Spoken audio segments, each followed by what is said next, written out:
Right. All right, and we are live. Welcome everybody to another edition of Deconversion Stories. As you can probably tell, I'm quite laggy, but hopefully you can hear me. For whatever reason, my computer or the bandwidth or whatever is being consumed like hugely right now. And okay, it doesn't look so bad on the playback, so that's not too bad. Because I got it going here, just because I always keep the chat open in case I want to ask for people who have questions or whatnot. But anyways, today, guys, I'm chatting with the artistic dreamer. We're going to hear his story away from his religious beliefs. People are saying there's no audio. Let's see. Can't really hear now. Stories.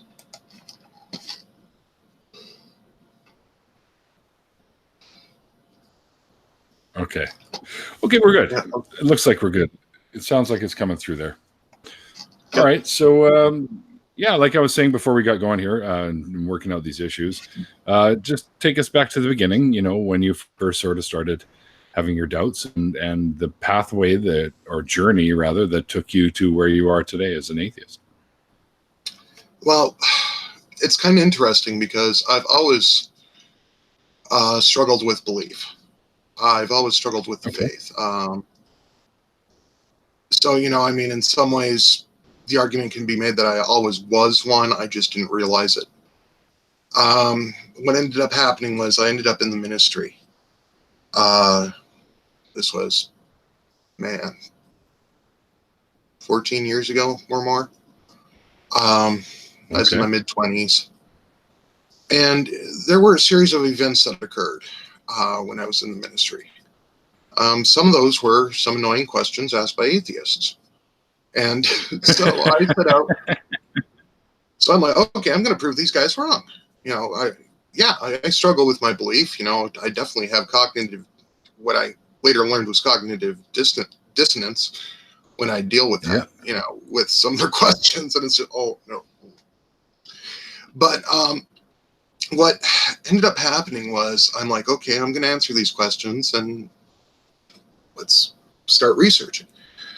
What better way to research, than read the Bible? Okay, so started reading the Bible cover to cover. The best way to become an atheist is read the Bible cover to cover and take notes. That's what I've heard. Yes, indeed. Like, you're referring to like the New and Old Testament, or? Oh, yes. Start in the Old, go all the way through it. Then the New, go all the way through it. And cover to cover. And, I did that. Okay. So that brought up a lot of interesting questions. So I started reading apologetics books and listening to apologetics podcasts, listening to Ravi Zacharias, listening to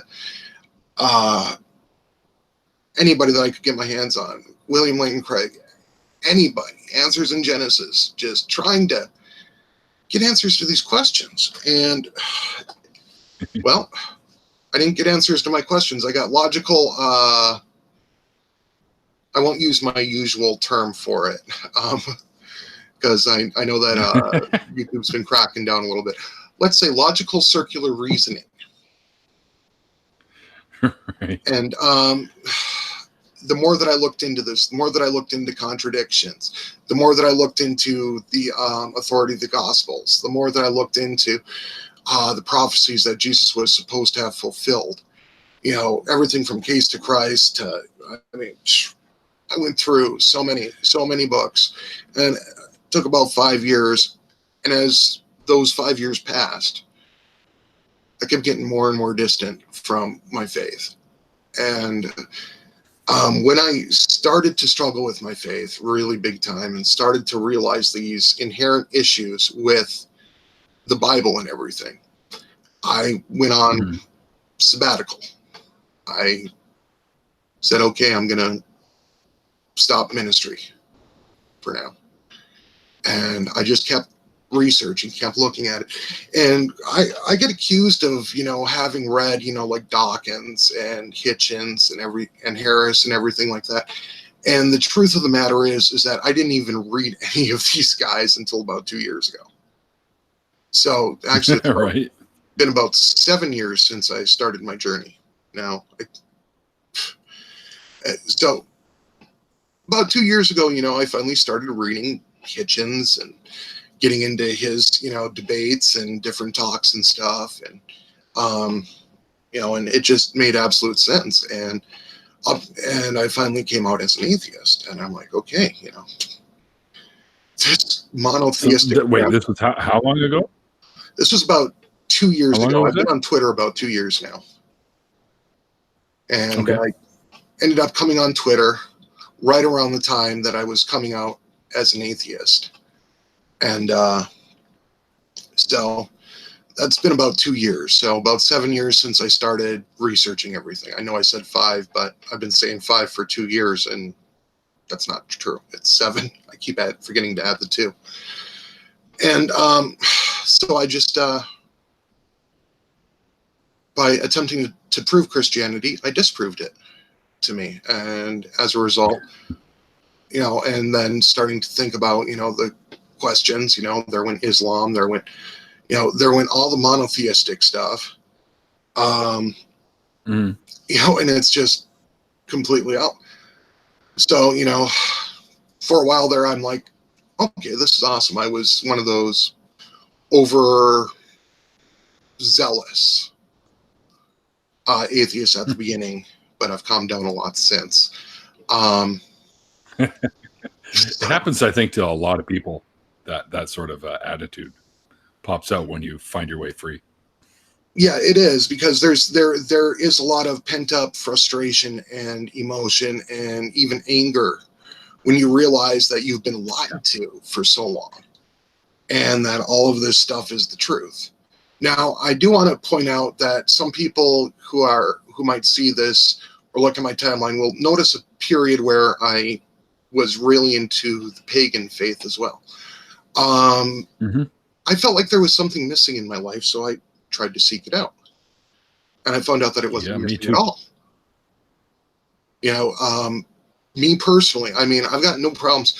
I believe that we have more in common with the heathens and the pagans than we probably think, because they want to keep their religion out of government. They want to keep religion out of schools. They want to just be able to practice on their own. Hitchens even said, if they want to worship. Just don't push it on us. And they don't. In fact, exactly. They'll answer questions when you ask them, but they don't proselytize like Islam or Christianity or the Mormons or, the whatever, so we have so much more in common with the pagan groups, such as like Ocean, the barbarian, or Ocean, omnipotent beard. Good friend of mine. Yeah, real good guy. Real good guy. Or my personal friends, Kalon and Ruag. Those are two of my close friends, and I know that Ru's probably watching right now. Good people. Yep, exactly. So it's really cool. But yeah, that's about where I am today. So that, brings me to it. I left the paganism when I could no longer lie to myself about believing.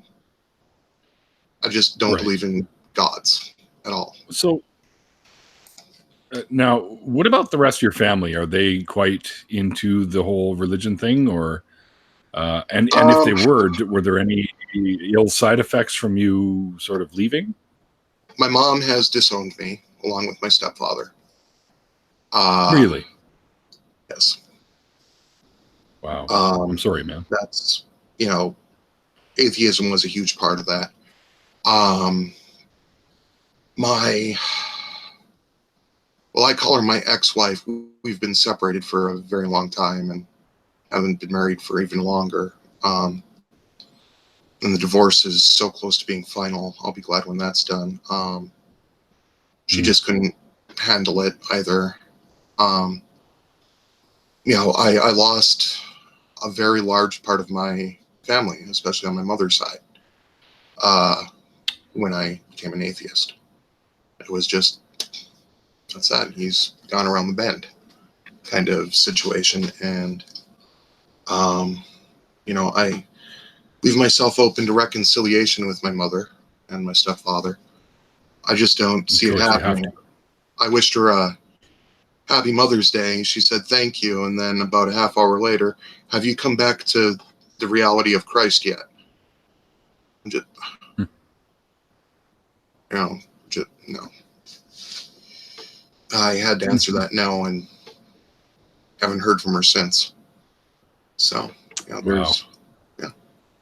So there's like a very, I don't care what Christians say about shunning, they do it. They just don't call it shunning. Yep. Most of my Christian friends just think that, it's some kind of phase that I'm going through. And it's like, no, it's a result of a lot of study, a lot of time went into this. And it's not just something that I plucked out of thin air. It's a conclusion. It's not like you woke up one day. Yeah. And said, that's it. I mean, it's a process.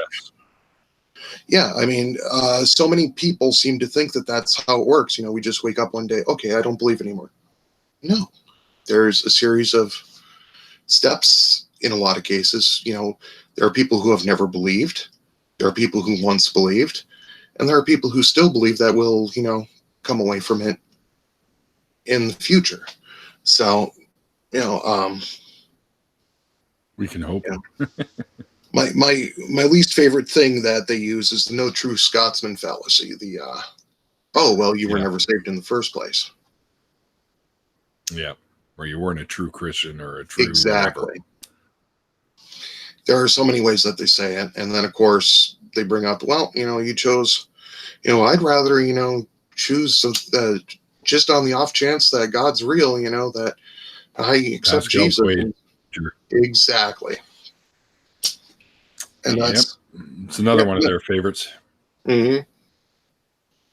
And then threats of, you're going to hell and all that kind of crap, and it's just all the usual. I run into it all the time. So all the tropes. Yep. Yeah. And I always found the hell threat one particularly insidious, really, because they are technically uttering a threat. Like you do as you're told in this respect, or you're going to burn forever for a finite crime, which I never understood. Yeah. How can a being like that, who's allegedly omnibenevolent, allow something like that? Yeah, it's quite ridiculous. It's, just that bare fact gets rid of the omnibenevolence, which is actually a modern concept. It didn't exist before. I believe it was the 19th century. Omnibenevolence has the all-loving part. Yeah. I mean, they've had the judgmental, stomp on fun God for so long, and then all of a sudden, around the latter half of the 19th century, he became this omnibenevolent creator. And it's like, wait a minute here, there's big problem between the two. He can't be. Mm-hmm. There's just no way. Yep. And I mean, just the words of Jesus alone, where he says, if one does not hate his family and follow me, they're not of me, kind of thing. I paraphrase that. That leads to the shunning. Yep. Exactly. No, I think and everyone watching probably knows what you're referring to. But yeah, that's what leads to the shunning part, right? So. Yeah, and, it tears apart families, it tears apart marriages, it tears apart everything, and I mean, I'm extremely, extremely lucky and blessed in one thing, because, and I say blessed, even though I don't believe that there's any, being that blessed me with this. I have this wonderful woman in my life. Her name is Leah, and I really hope that she's watching right now. She's been my rock. She's also very atheistic, and just has supported me so much since she's come into my life with my work, my art, and everything. It's just finally, so that's about where things are at this moment. It's so interesting seeing things and seeing the freedom, because they don't realize they're choosing to be a slave to this ideal. Mm-hmm. And it hurts so many people. Oh yeah, or it definitely has at least the potential for it. Yeah, and that's exactly it. I mean, when it's not out and out hurting, the fact is that I don't care how progressive your church is or whatever, there's going to be something there. And I speak mainly in the monotheistic. I don't go to polytheistic that much. I don't quite go after, pagans and polytheists as much as I do the monotheistic religion. It's because the monotheistic religions are the ones that are clear and present danger to people, LGBTQ community, women. And these are things that I saw firsthand when I was in the ministry, and experienced a lot of this firsthand when I was in the ministry, and was even responsible for some of it when I was in the ministry. And, that's one of the reasons that I became so outspoken, is kind of doing a personal penance for the damage that I used to cause.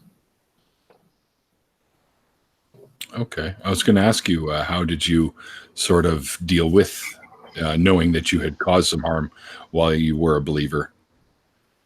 Yeah, exactly. It's absolutely trying to maybe undo some of that damage, if at all possible. And some you probably can. So yeah, I guess we should, whenever we have that opportunity. I mean, if we've been in that position, I really can't reflect on my own experience and think that I was ever responsible for anything that I can think of off the top of my head, but I'm sure at least once or twice I probably was. So yeah, that's well, why when you're today. So when you're better.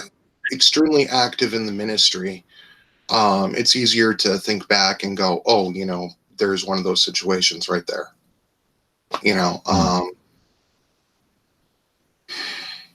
And my goal in being outspoken, and even though I announced today that I'm not going to be debating on Twitter anymore because it's such a time sink, well, I'm going to be launching a personal website and blog within the next month. And that's where my time is going to be spent, is on those writings, those articles, and my webcomic. So, Right. It's just keep debating, lose progress on this, or quit debating and gain progress. Yeah. Yeah, the choice is clear. Yeah, exactly. You go in the, when it's the right direction, it's the right time to withdraw in some ways. But I said all that to say this. If I make just one person even just question their belief, even if they go back to believing, but if they just question it for one moment and drop that blind faith, then I think I've done my job. If I've just made them think. Yeah. The more we can get able to think critically, right? Yeah. That's exactly it. And that's the Socratic method works. Yeah, it's just to make them look at what argument is being made if I had been in debate, and go, you know what, maybe I should look into this and think about it. Then, to me, that's my only goal. That was my only goal when I debate, was, make them think, make them look at the root of their belief and go, okay, I don't care about the end result. I just care about them critically examining and critically thinking through it. And I think that's part where a lot of us sometimes we miss the forest for the tree, you know. Yes. And that happens quite a bit, actually. you know, and it's so easy to do when you're in a debate online. Yeah, for sure. And man, we all know how toxic Twitter can get really fast. Oh my gosh. Beyond belief. Oh. So, you know, there's times that you need to back up here, you know. Just look at it from a different angle. Yeah. Just take a breather from it. That's all you can do. Exactly. So I just spilt water everywhere. Congratulations. Yes. Yeah. And I have nothing here to clean that up with. Stupid. No, man. I just didn't see the glass on the ground there and knocked the sucker right over. Oh, wow. I think I've got 4 napkins here. Yeah. So much fun. I mean, one quick second here. Mm-hmm. It's all good.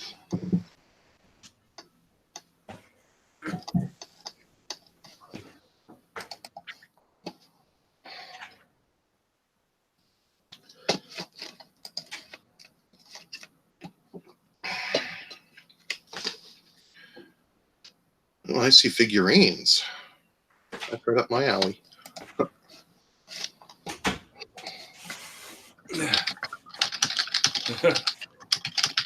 Back. A roll of fucking paper towel.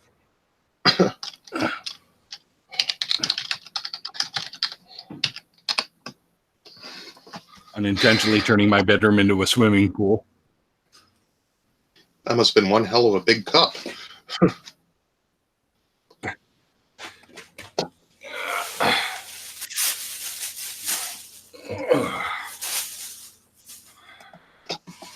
This must be fun to watch. Sorry, guys. Yeah, it's all good. We all do stupid things sometimes.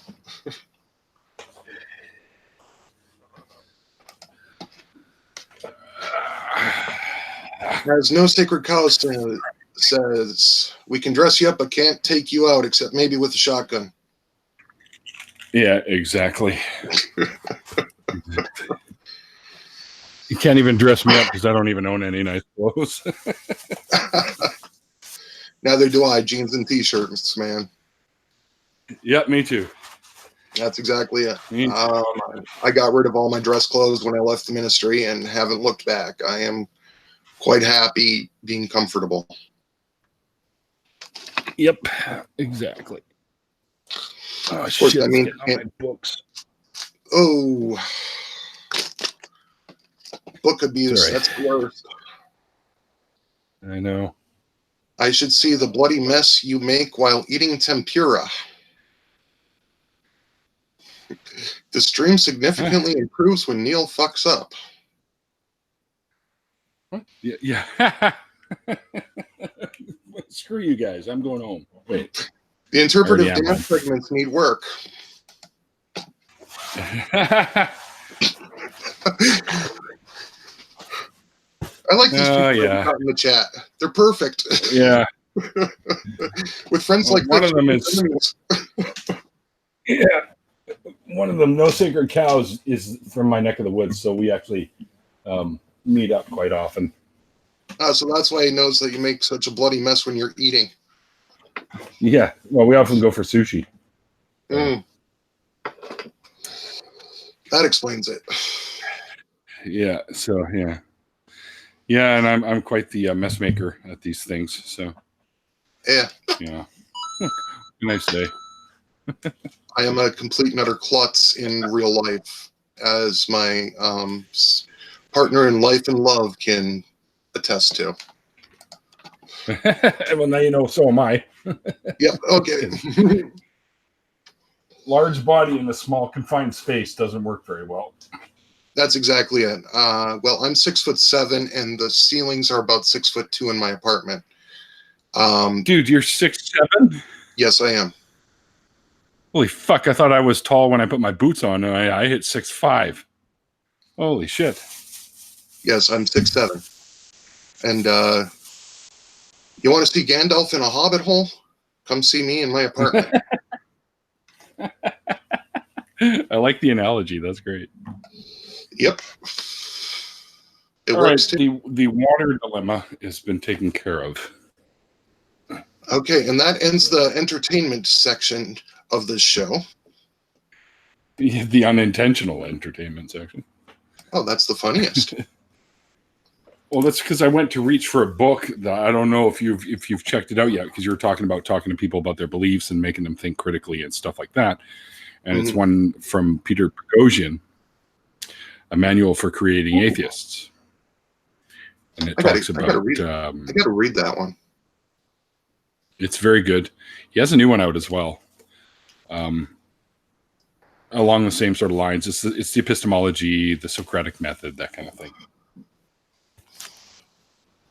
Definitely worth reading. Oh, absolutely. I've got a reading list about a mile long and not enough finances to finance it. You know, I'd have to take out a loan and get a bigger place and everything. And then I'd like to buy a library, please. And then my partner in life and love has a friggin' library of her own. So excellent. That's going to be basically, we're going to have a library, a big library. Yeah, I still have a bunch of my books from my pagan days too, like all kinds of stuff that I'll probably end up giving away to people that still like that sort of thing. But I like reading them. I'll read them, but I mean, there's certain things in there that I kind of just dismiss. But I like reading about religion and the practice of religion, or faith beliefs, whether no matter what. I mean, it's interesting, and as an atheist who is outspoken, even though I don't debate with pagans, and I think that we've got more in common than anything else, I like to know where they're coming from. Yeah, true enough. Well, I got a bunch I can loan you. Definitely. Hashtag Messy Neil. Yeah, that's sassy. Yep. Being sassy. She's going to be on Gray Skeptic Mac's channel soon, where she pretends to be a Christian again. I actually interviewed her a little while back. And what's frightening is I could do that at the drop of a hat. Any question asked, I could answer as a Christian would ask. Sure. Because you're fairly, I guess, fresh out of it, so to speak. I was a minister. That kind of stuff is kind of second nature. Of course, now there'd be a very large amount of snark included.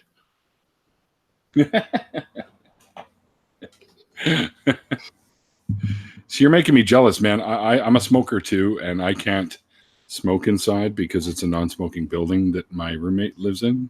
And see, I came in after the fact. Mm-hmm. But so I got to sit here and suffer while you smoke. Yeah. Well, this one's for you then, Neil. Oh, gee, thanks.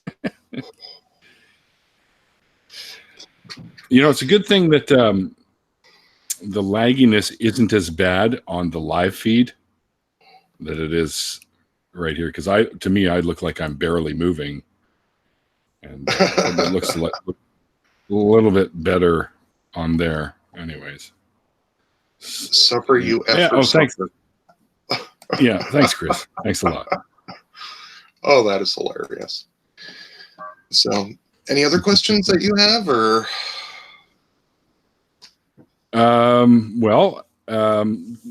When you got into the paganism, first of all, what attracted you to it? I mean, you had mentioned that you needed to fill some form of a spiritual gap, I suppose, after giving up on Christianity. But what branch of this, like, were you into the Norse gods or the Celtic gods, or Celtic? I was practicing Celtic Wicca at the time. Oh, okay. Brigid, Lug. Okay, I did too, by the way. Yeah, that's it's one of the. It's a really cool branch I've found, and I really like the Celtic myths, and some of the, and my family comes from, on my father's side, from a Welsh background, so it really just fit, and it was quite a bit of, it was interesting, I mean, but at the end, I just had to admit that I didn't have any faith in the existence of these gods, and I kind of went from polytheistic to pantheistic back to atheist in a pretty short order, because as I started thinking about things, it's just, and really critically examining them and what things I gave the gods credit for in my life, and looking at, wait a minute, no, I put in the work to get to this place. That's why I got to this place, and realizing that it was same kind of stuff that Christians do. Actually, they give thanks to the gods when it's actually their work that put them there. Sure, but they have that nice little cover-up saying that they use quite often, is God helps those who help themselves. Well, then what the fuck do I need him for? God helps them who helps themselves is nowhere in the Bible. That's right. That's absolutely right. And I love it when I love it when somebody tells me that, because I immediately ask them, okay, show it to me. They can't. No, you can't. It doesn't say that in there. That's sort of a it's almost like a made up thing that they just throw out there when they because Matthew when 34 actually directly contradicts that. I believe it's 6:27 through 39, something like that. Where Jesus is saying to them, worry not for tomorrow, for tomorrow will bring its own, strife.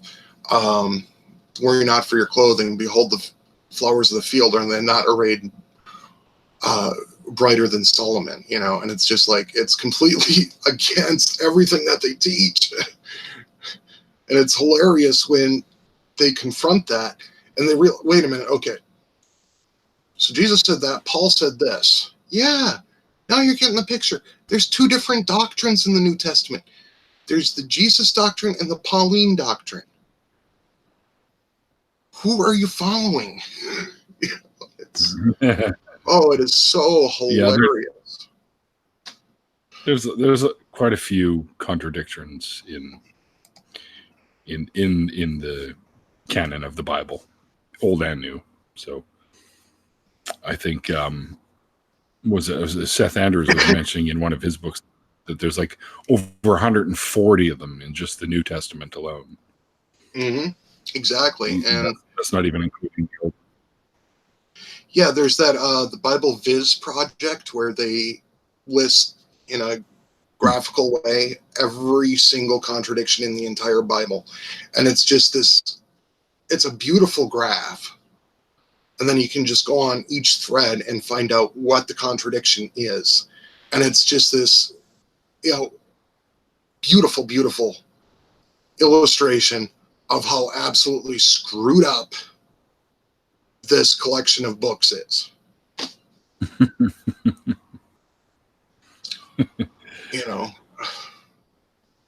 I often wonder. I'm sorry, go ahead. No, I was done. Oh, I was just going to say, I often wonder, when you go back to the beginning of the Abrahamic religions, or the original one being Judaism, which spawned off of like a emergence of Zoroastrianism and something else I can't remember off the top of my head, but you think about the original version of God, or at the time, I think he was referred to as El or Elohim. I was raised in the Jewish faith, so I know a lot about this earlier stuff.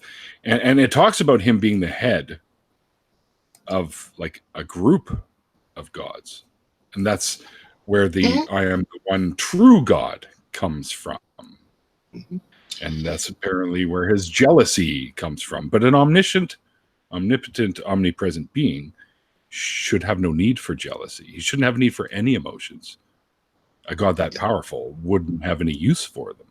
So it's always been kind of a weird thought in my head, like why do they put all this stuff in there, yet bestow upon him these omni qualities that would make it irrelevant? And not only that, he had a wife too. That's right. In the original. Yeah. So, you know, how the hell did it go from that in such a short period of time? Well, hundreds of years, maybe we'll say, somewhere around there, to being a single God, and all of a sudden they don't make any mention of the other ones anymore. Well, they had to get rid of the female component. And as it became more and more patriarchal, they narrowed it down to this Yahweh, the war god, to be completely honest. They got rid of God's wife and thunder god. Yeah. You know, I mean, it's just they went from Elohim, you know, one above many, or however it's defined. The plural, one above many, I think it's accurate. Down to Elohim Yahweh. is a plural. Yeah. Right. And then they settled finally on Yahweh, and you can see that if you look at the order of the books in the Old Testament and actually read them in what would quote unquote be chronological order, you can see this change occurring. Well, especially earlier on.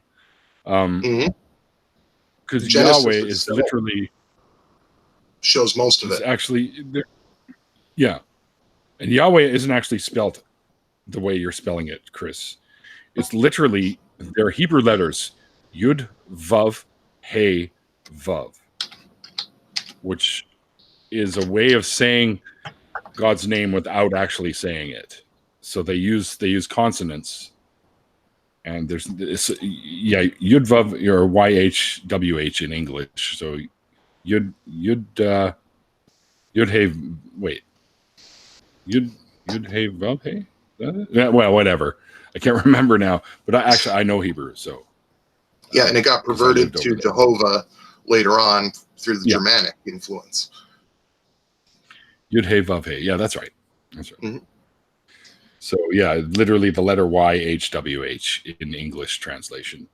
And then they just threw in some vowels to make it a word. And you weren't actually, the funny thing is it says in the old scriptures that you're not supposed to do that. You're not supposed to actually speak the name of God. So, yeah, but screwed up there, didn't you? But we live in New Testament times, therefore we're not bound by the old law, which has been fulfilled. Right. Which I have a problem with because it says God is unchanging. So how the fuck did he suddenly change? When he sent Jesus to fulfill all the 300 plus prophecies that weren't actually fulfilled?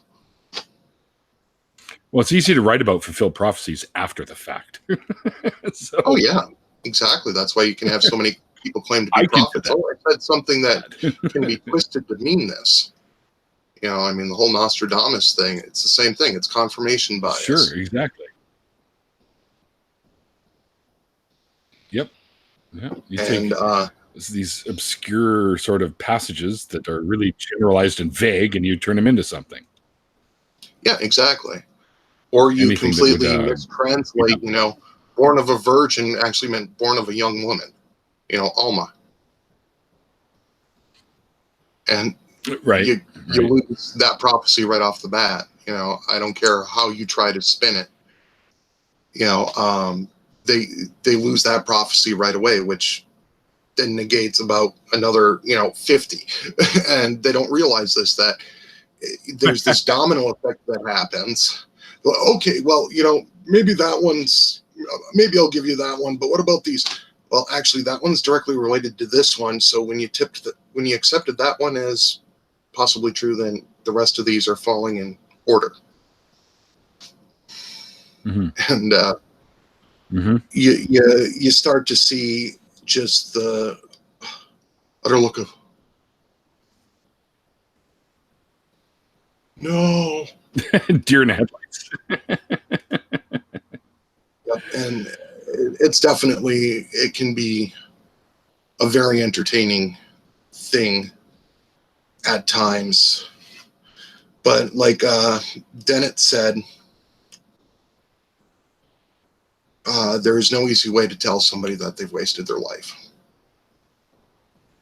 And having personally experienced that and come out the other side, it is hard.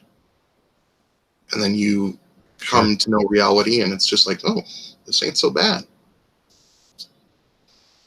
Worst thing is I can't, worst thing is that I got to take responsibility for my actions. Okay. Yeah, but that's like what people should do anyways. There's a few people at work I wish I could hammer that fact into their heads. But hey. Oh, yeah, absolutely. And it's, the abrogation of the wrongs that you've done to people by praying this prayer to let this being into your heart and forgive you for all of your wrongs. You're abrogating your personal responsibility and thinking that everything's okay then. And it's not. You're still responsible for what you have done. And you can never abrogate that responsibility. You can never walk away from it. Nope. Which is why the whole concept of somebody being crucified and sacrificed, blood sacrifice, no less, to absolve you of all your sins, like it's like an easy out. Mm-hmm. So these people can behave in whatever morally reprehensible fashion they want and just be forgiven, just by saying a few fucking magic words and everything's all okay. And that really pisses me off. Oh, absolutely. Absolutely. And of course, Cows has been busy copying and pasting like a madman in the chat. Oh, he's probably typing. I'm gonna tackle this one. That what Cows said was, I'd say according to Jesus, the old laws are still in play, plus all the new ones that Bugger brought with him. Technically correct. That is the logical conclusion. But nobody ever said that. He says so. That the Christian. He says to obey his father's laws. Yes. And that is the logical conclusion. But the Christians don't believe this. They believe that because Peter saw this vision that told him to eat whatever he wanted in the book of Acts. And the fact that Paul basically rewrote the laws and the commandments. And because Jesus, quote unquote, fulfilled all of this with his blood sacrifice, that no longer applies. That is one of the logical circular reasonings that they use to get around the Old Testament. Mm-hmm. And that is actually their favorite one. Oh, Jesus fulfilled it. Doesn't apply to us. We're in New Testament times now. And New Covenant. Yeah. The one I keep hearing. Yeah, it's the New Covenant, not the Old Covenant. And when Jesus died, he created a new covenant. And it's like, once they get to that point, they're going to start going around in circles constantly. So, they lose the fact it's hard not to. of the root of their belief and Jesus' own words, which leads to the separation in doctrines between what Jesus taught and what Paul taught. They're at odds. And that contradiction. Yeah, there's a lot of problems with it. That contradiction, that when I discovered that there were actually those two different doctrines, that really, really stuck with me. That's why it's one of the points that I stress, is that there are these two different doctrines in just the New Testament under the quote unquote New Covenant that are in direct opposition in many ways. And most Christians will say, oh, no, there's not. Show me proof. And it's like, well, do a teaching by teaching comparison between Jesus and Paul, and you'll see it. Yeah, but do you think they do that kind of legwork? Oh, hell no. They want us to they don't want to know these things. They want us to tell them it so they can deny it because we're not understanding it correctly or whatever. Yep. But every human being that's ever read that book interprets it in their own way anyways. And that's one of the problems. If you have this great message and intended for all of mankind, you're not going to put it into a book that could be misinterpreted by multiple people, because that's the stupidest thing for an all-powerful, all-knowing being to do. Absolutely. It's like the broken fucking telephone game, which was brought up in the last ad. Right? So, and that's why there's thousands of different denominations of Christianity alone. So it's just proof right there that this can't be inspired word from anybody.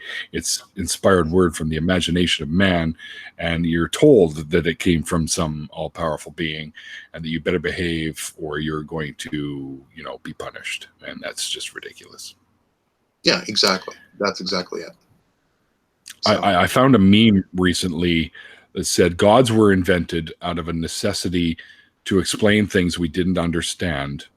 And then religion was invented once the people realized that this God belief could be manipulated and into a form of a system where they could then manipulate the people.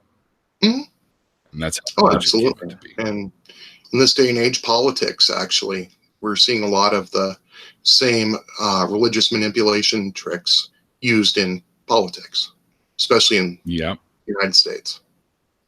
I mean, both sides are just as guilty of it. I fear for you guys, man. It's like I'm watching The Handmaid's Tale happen. It's with some of these things that are going on down there. It's just crazy. Oh yeah, absolutely. It's just wow. So ridiculous. They want to now. They want to go into Supreme Court and somehow have the Roe versus Wade thing overturned too. Which is, I don't think that'll happen, but I think they'd get way too much heat for that. No, and what we've seen happen is that the most conservative states are already taking that into their own hands, with the heartbeat bills and stuff like that, and the pseudoscience that goes along with it. Oh, you can reimplant an ectopic pregnancy in the uterus. No, you can't. It's impossible. No, you fucking can't. I don't know where they came up with that. That's just silly. Somebody told somebody who told somebody who told somebody that God said it. All right. And then nobody double checked to make sure it was even viable in any scientific fucking medical science book or anything like that. Well, that's because somebody told somebody told somebody told somebody that God said it, so they're not questioning God, are they? Question God. That's all I can tell people. Question all that shit. Always question. And the moment you do something like that, you end up like my friend, the artistic dreamer here, on a path to freedom from such fallacious, nonsensical beliefs. People have to understand that these are mythologies, just like all the mythologies that came before them. Nobody believes in Zeus anymore. Now he's considered a mythology. Nobody believes in Apollo anymore or Hercules because it's now known to be mythology. The same thing will happen with the Abrahamic belief system. However, it's got quite a good grip on society in 3 versions, which is going to be a tough one to topple. But in time, all the it can happen. Subversions that come out of that. Yes. You know, you got Yes. Mormonism and everything else, and you know, it's insidious because there's so many subchapters. You got X here, and then it just branches out just ad infinitum until you have these thousands of different denominational beliefs and these different sects. Right. And they absolutely, you know, end up hating each other.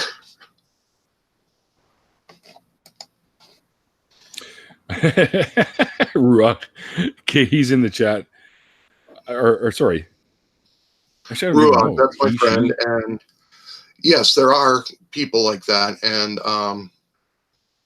yes. you know, and I have talked about that, you know, with the polytheists and the pagans. And, you know, that we actually have more in common than what people might think. And, you know, attacking people just because they have a belief that might comfort them, that might give them hope.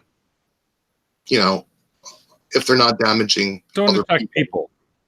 Yeah. Never attack people. Attack bad ideas or bad beliefs. Yeah. And that's not exactly a bad belief because they're against proselytization. They're for equality in all ways. You know, we have much more we can agree on than disagree on with, I'd say, a broad swath of the neo-paganism. Sure. You and I were once part of that. Mm-hmm. So, you know, we kind of, well, myself anyways, I can't speak for anybody else other than me, but I kind of have a soft spot for folks like that anyways, because I was once one of them. But even eventually, even in time, I found my way clear of that as well. So yeah, I mean, and eventually, you know, people do. And, you know, I just don't target what doesn't immediately cause damage. I mean, why? Yeah, that's right.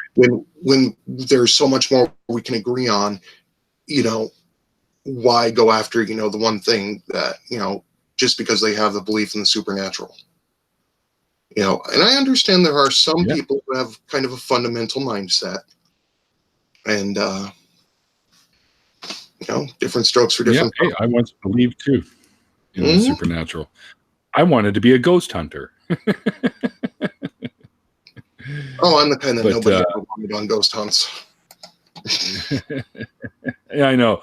We always talked about it, and then we'd go on them, and everyone would bail, and I'd be the one with the camera going, "Where the fuck are you guys going?" Mm-hmm. You know, and a lot of them sort of were like, "You don't actually really believe in them, do you?" And I go, "Well,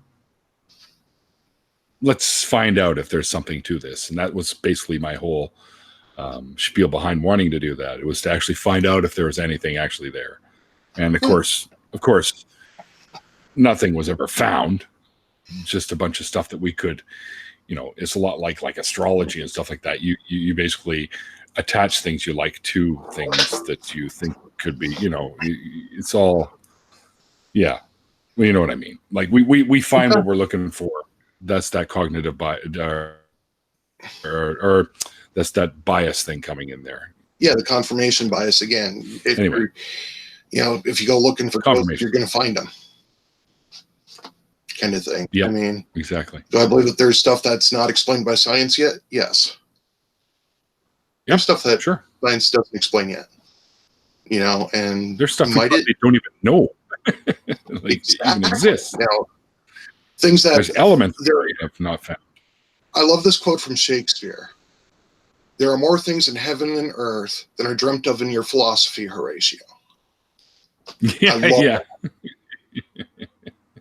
That is one of my all-time favorite quotes from Shakespeare, and I will pull that out so often.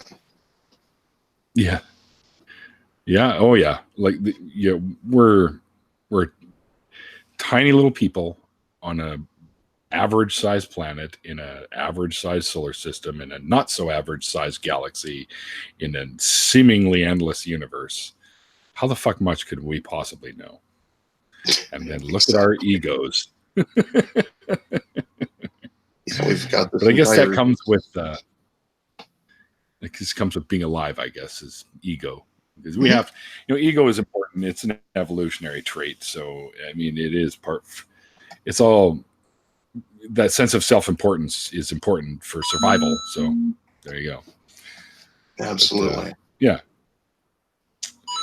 Well, we have come up on the hour, sir. So if you would like, I normally do an after party after these, and I'll send you a fresh link for the after party, Absolutely. and we can get into it with a few friends if you're up for that, Mike. That sounds awesome, man.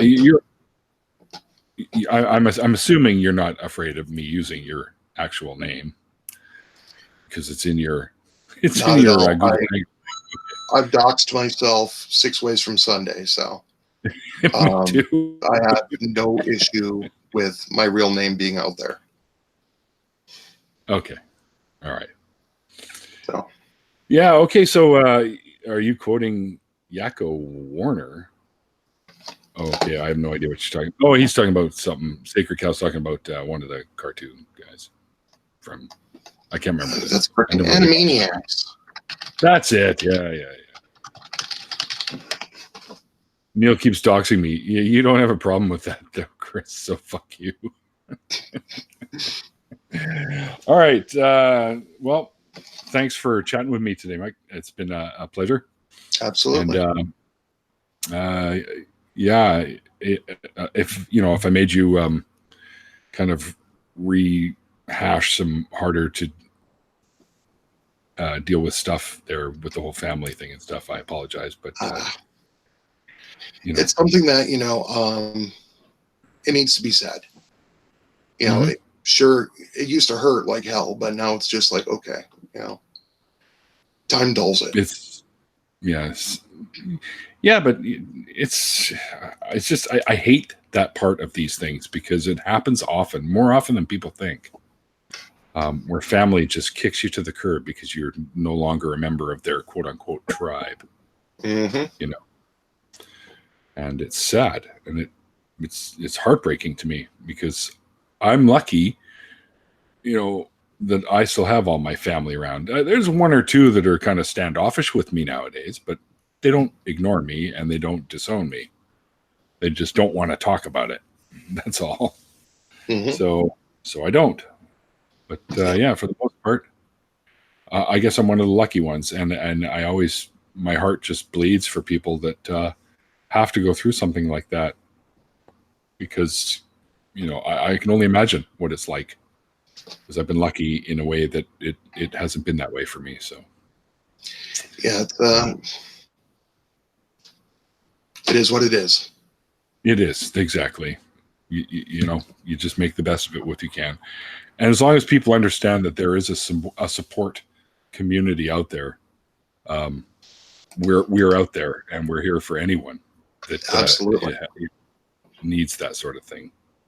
It's one of the things I like to make sure I let people know. And I also now have, as of the past like dozen videos or so, I now have links in the description as well to Mike's personal website and also his Twitter, if you want to follow him there. And I also have links to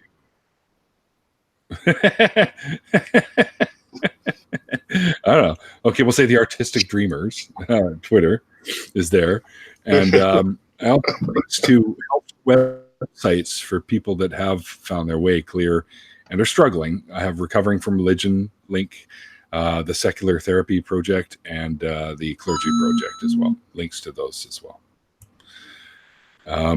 Anyways, thanks again for chatting with me today, dude. It's been awesome. And thank everyone for and thank everyone for joining us for this conversation. I hope you guys enjoyed it. If you did, remember to hit that like button and share this if you think it's worthwhile sharing. And anyone who is interested in getting into the after party, just let me know in Twitter messages. If you're not in my group, I have a Neil's Usual Suspects group, but it's full at 50, so I can't even add anyone else. I'll post a link there, and if you are interested in joining, let me know, and I'll post a link for you in the chats. Anyways, like I always say at the end of these things, guys, like the late, great Christopher Hitchens once said, it's called faith because it's not knowledge. And we'll see you guys next time.